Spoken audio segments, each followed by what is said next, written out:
கரூர் கூட்ட நெரிசல் வழக்கில் தவேக பொதுச் செயலாளர் புஸ்ஸி ஆனந்தை காவல்துறையினர் தேடி வருவதாக கூறப்படும் நிலையில் அவர் பங்கேற்பின்றி சென்னை மாவட்ட செயலாளர்கள் கூட்டம் நடைபெற்றுள்ளது. வழக்கமாக புஸ்ஸி ஆனந்த் தலைமையில்தான் மாவட்ட செயலாளர்கள் கூட்டம் உள்ளிட்ட முக்கிய கூட்டங்கள் நடைபெறுவது வழக்கம் என கூறப்படுகிறது.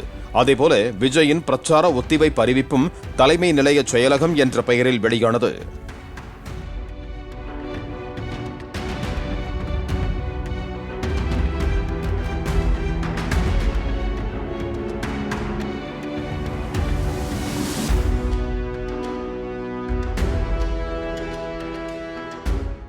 பிளே ஸ்டோர் மற்றும் ஆப் ஸ்டோரில் இருந்து பாலிமர் செயலியை QR கோடு மூலம் பதிவிறக்கம் செய்யுங்கள். செய்திகளை உடனுக்குடன் பெறுங்கள்.